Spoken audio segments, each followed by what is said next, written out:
बोले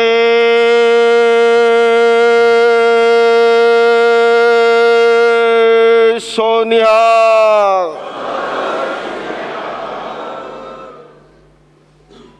गुरु तेग बहादुर जी के 350वें बलिदान वर्ष पर विज्ञान भवन के सेंट्रल हॉल में हमारे राज्यसभा के सांसद पद्मश्री डॉक्टर विक्रमजीत जी ने आज जो इंटरफेथ कॉन्क्लेव बुलाया है, उस कॉन्क्लेव के चीफ गेस्ट मंच में मध्य सुशोभित हमारे भारत के माननीय उपराष्ट्रपति जी, जो विद्वत्ता और विनम्रता की पराकाष्ठा जिनके अंदर मौजूद हैं, उसी के साथ साथ सभी धर्मों के रहनुमा यहां पर उपस्थित हैं।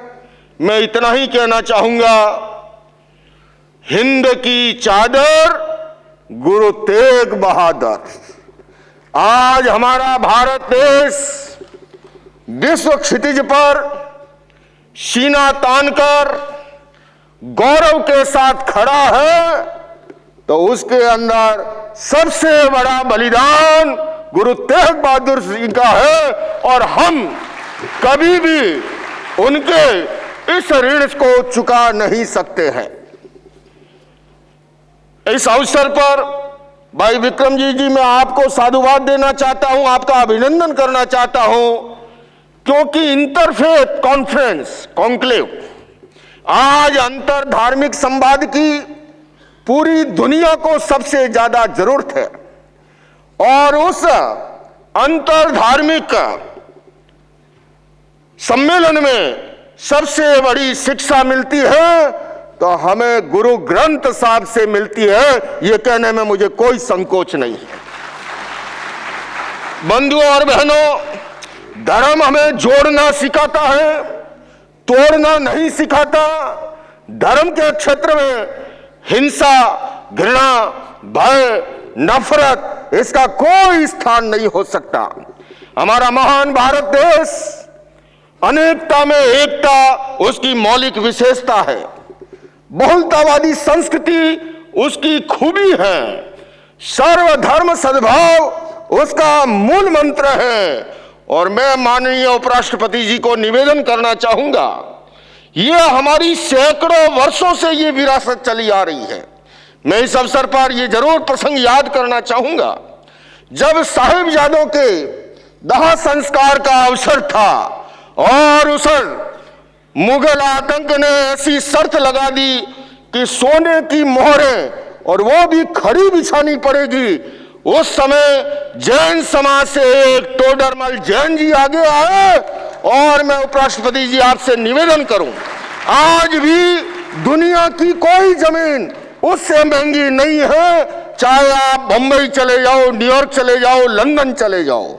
दूसरा, हमारा पटना साहिब तख्त जहां पर है, गुरुजी पधारे, जैन समाज का घर, और कालांतर में वहां पटना साहिब तख्त खड़ा है। यह हमारा आपस का सदियों से रिश्ता चला आ रहा है। भाई विक्रमजीत जी के बारे में भी कहूंगा, ये समाज सेवा का उपराष्ट्रपति जी इतना बड़ा काम करते हैं, जाति धर्म और संप्रदाय के सीमा रेखाओं से परे। और ये सामने जो सिख कौम बैठी हुई है, ये इतनी बहादुर कौम है। यहीं से कुछ कदमों की दूरी पर इंडिया गेट है, लोग आते हैं, फोटो भी खिंचवाते हैं। पर मैं आपको निवेदन करूं, उस इंडिया गेट पर जो बहादुरों के नाम उकेरे गए हैं, उसमें से 75% नाम हमारे सिख कौम से आते हैं। मैं इस अवसर पर उस बहादुर कौम का सम्मान करना चाहूंगा और अपनी बात संपन्न कर रहा हूं, क्योंकि हमें उपराष्ट्रपति जी को सुनना। इतना ही कहूंगा, ये बहादुर कौम कितनी बहादुर है। अगर किसी से पूछो कि तुझे मौत से डर लगता है क्या, तो आदमी कहेगा यार और तो कुछ हो कि ना हो, मौत से तो डर लगता है। और अगर कोई 2-4% अगर ये कहे कि मुझे मौत से डर नहीं लगता है, या तो समझ लेना वो झूठ बोल रहा है, या समझ लेना वो सिख सरदार है।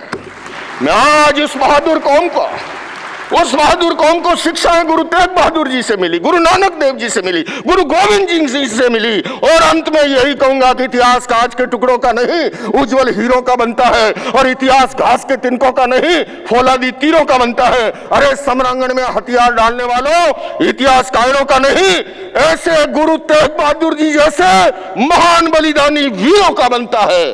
और यही हमारी विरासत जो सैकड़ों वर्षों से चली आ रही थी, आज मैं उपराष्ट्रपति जी को यह भेंट करूंगा। मैं एक जैन संत हूं, उपराष्ट्रपति जी निवेदन करूं, आगामी जनवरी को 26 जनवरी की पूर्व संध्या के 9 दिनों में भारत मंडपम में राम कथा का आयोजन एक जैन मुनि कर रहा है। मैं आपको आमंत्रित कर रहा हूं। यही आज इस देश को जरूरत है कि हम अपने धर्म का ईमानदारी से पालन करें, किंतु दूसरे धर्मों का भी सम्मान करें। यही गुरु ग्रंथ साहब की शिक्षा है। इन्हीं शब्दों के साथ मैं गुरु ग्रंथ साहब के प्रति, गुरु तेग बहादुर जी के प्रति, गुरु नानक देव जी के प्रति, गुरु गोविंद सिंह जी के प्रति और इस बहादुर कौम को नमन करता हूं। ओम अरहम।